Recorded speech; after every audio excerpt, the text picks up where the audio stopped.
Okay, I welcome you all with love and peace be with you. And we're doing Parsha Shemini, which is really powerful, okay? But we're going to start with a prayer that merges the heavens and earth, heart and mind. Very key to do. L'shem yikud kudasha brihu ushinate bi'ilu imu laiha shem yuke b'vavke b'yuda shalom b'shem Gabriel kolam amen. This is a really heavy Parsha on a lot of different levels. But let's just get the story started and then I'll explain. So they have finished the building the tabernacle. They've waited 7 days. This is the 8th day. Shemini means 8 in Hebrew, okay? And Aaron is very concerned because the divine presence hasn't showed up yet, and his lack of confidence because he helped with the golden calf a year before. He's having a lack of confidence, so his brother Moshe comes and they pray together, and the divine presence comes. And they have the offerings out there, and they come back out of the temple, and they give the very first time the priestly blessing, which I'm going to do right now for everyone.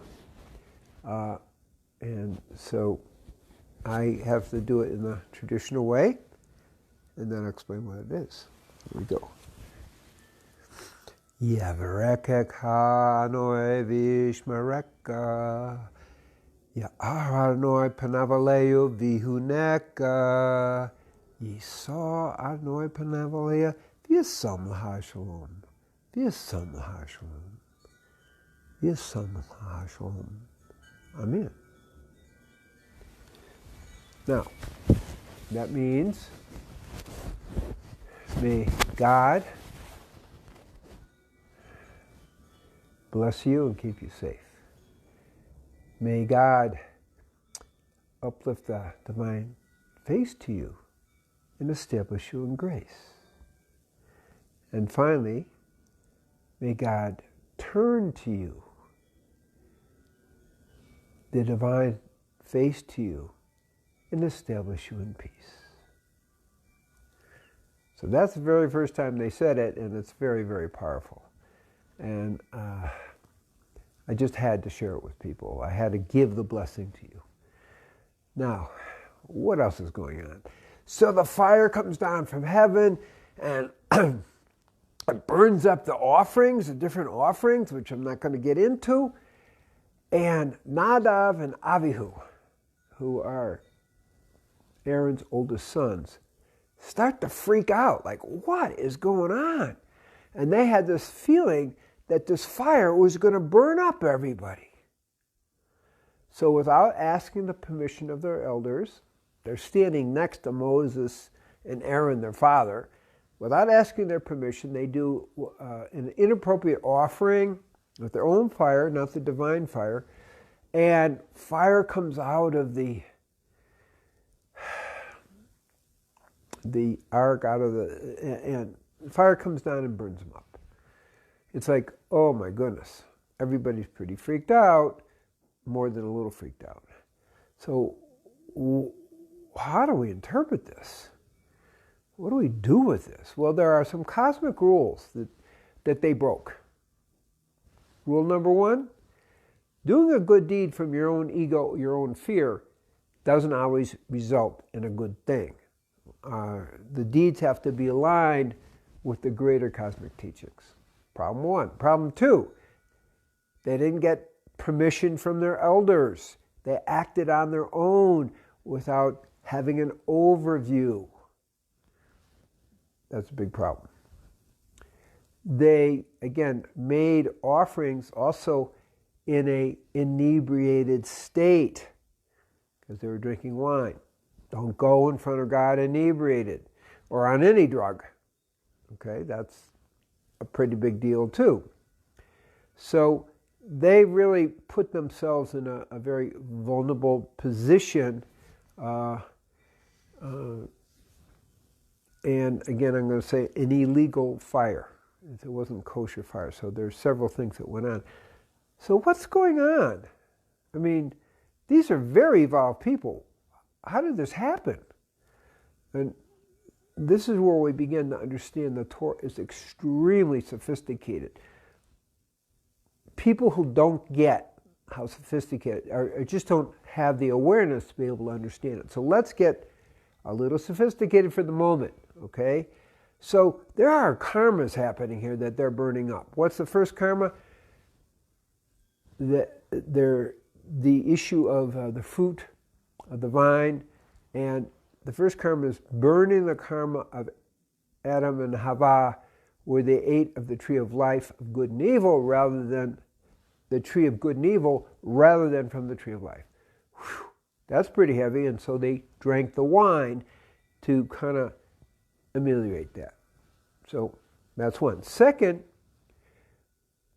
they were burning up the karma and healing for Cain. Cain and Abel, Cain and Hevel had this debate. Cain did an inappropriate, not sincere offering.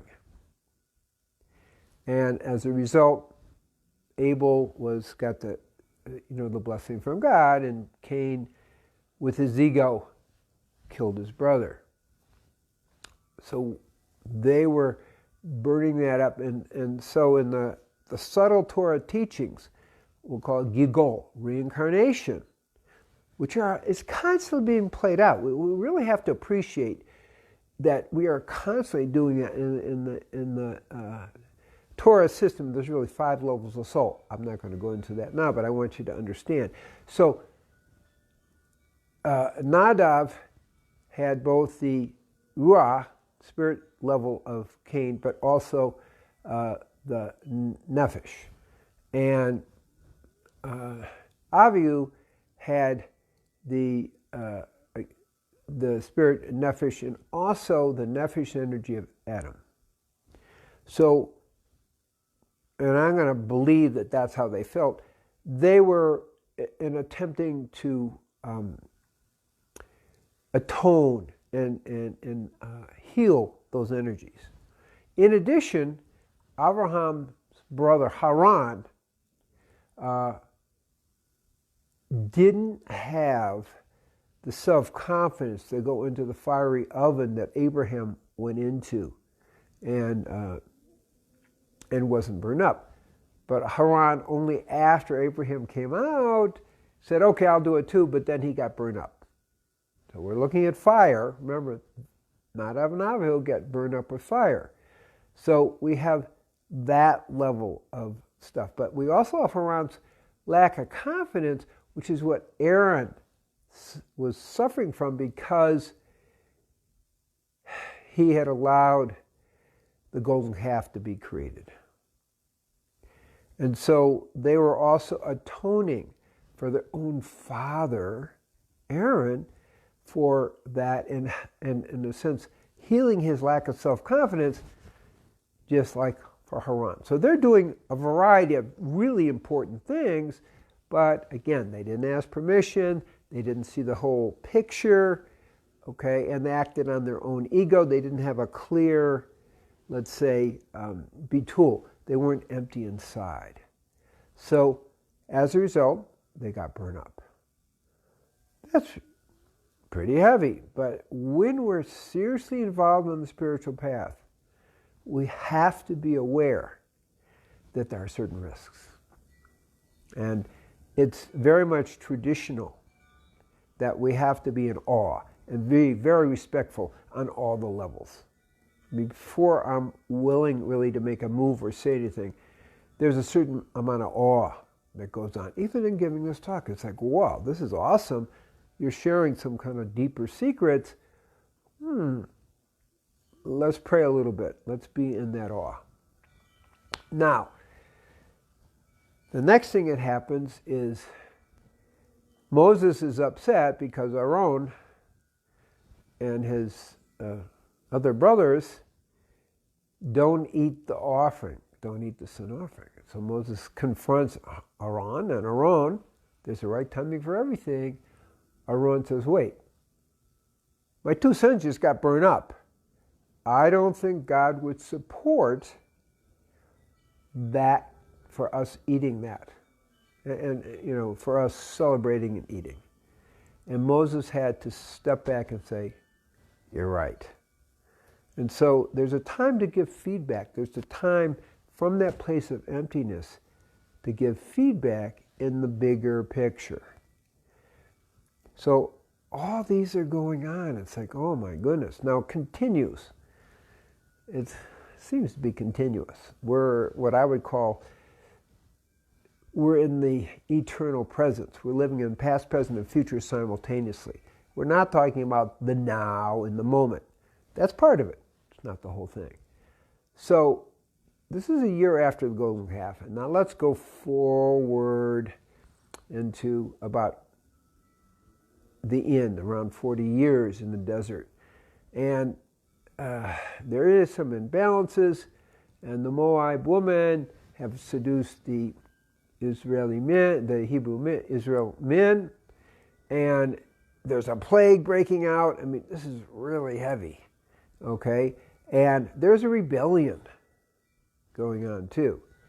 So the chief, one of the Israeli princes,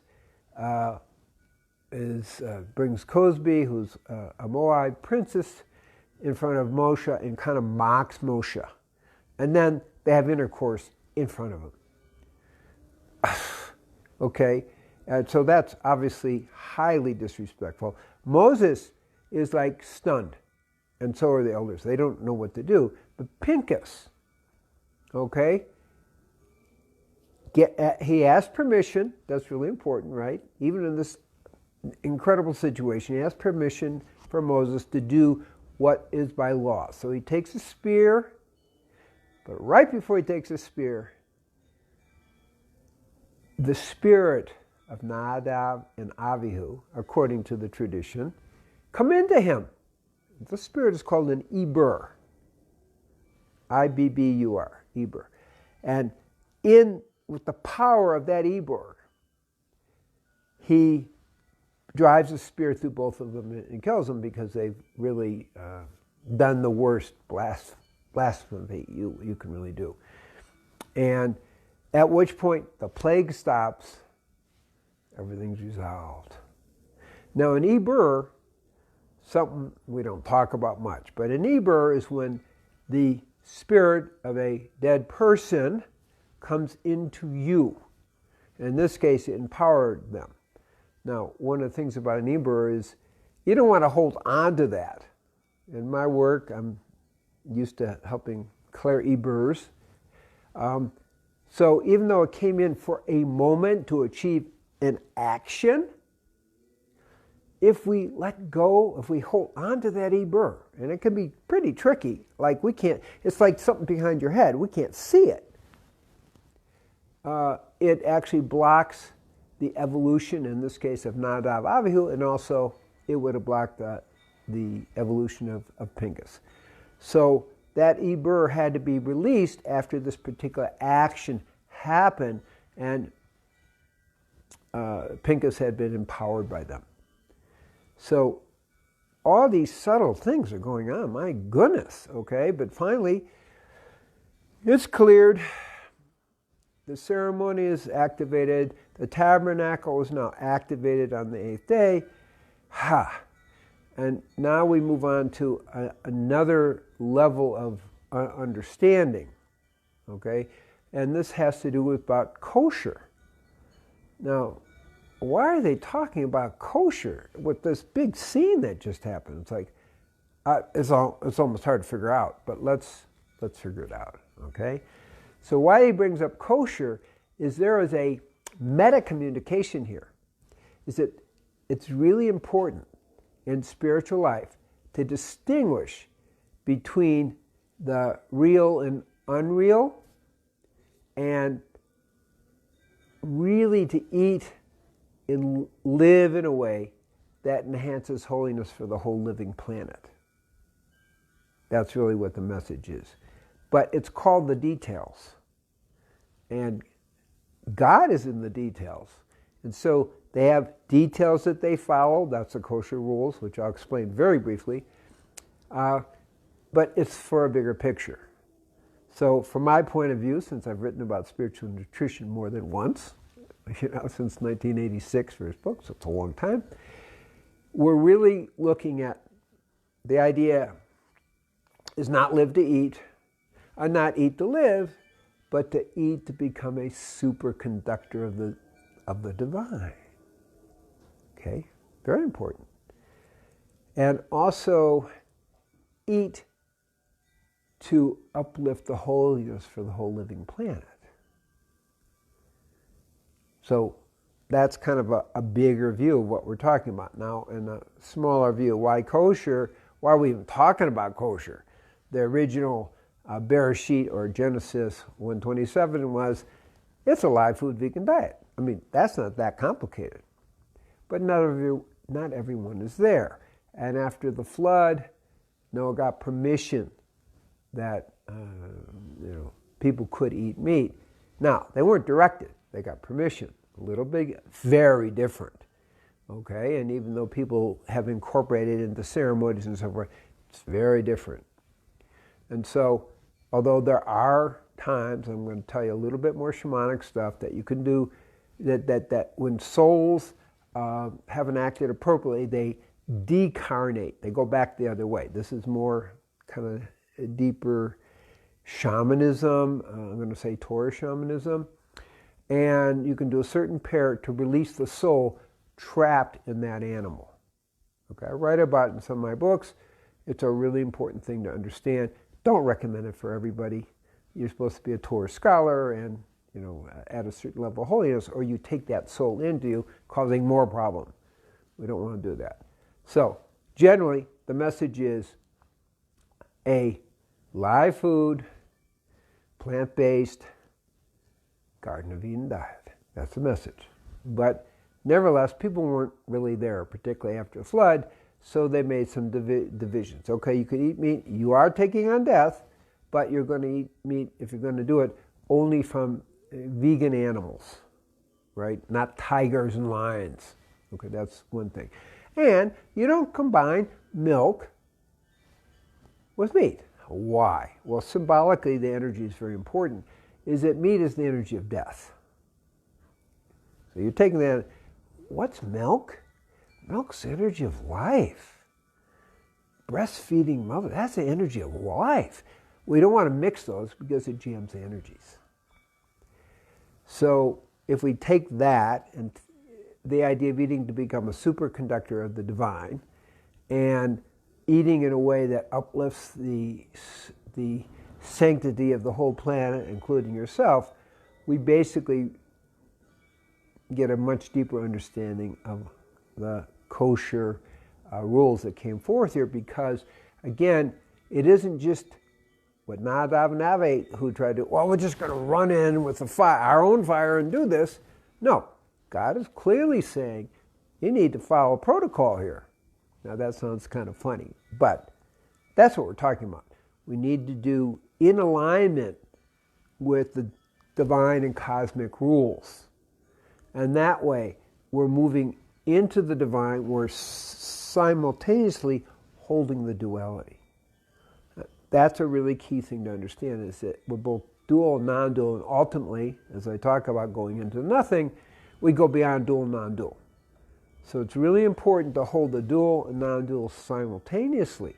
And that's a part of the message here. Nadav and Avihu couldn't do that. They didn't hold the dual part for all the reasons I said. They just went into non-dual. We're all one. We have to save everybody. The fire's going to burn everybody up. What can we do? Okay? So the message here, again, on a meta-communication level, before we make a move, think very clearly. Be in that state of awe, which they weren't, and go according to what we call the mitzvah, or the good deeds that are aligned, that we're given, and in that way, we know our oneness with the divine. So may everyone be blessed, that they get all the levels of this. This is very sophisticated teachings. And understand, as I'm teaching, the eternal presence. We are the living experience of past, present, and future happening simultaneously. Think about that. And to be always in awe. And again, with the timing, Aaron's timing with Moses is really important. So we have divine timing, we're living in awe, and then let that guide our actions as to everything we do in our lives. Shalom, shalom, shalom. May everyone be blessed with these multiple levels of sophisticated understandings so that we can continue to evolve spiritually and not get in our own ways. Peace be with you. Shalom, shalom, shalom.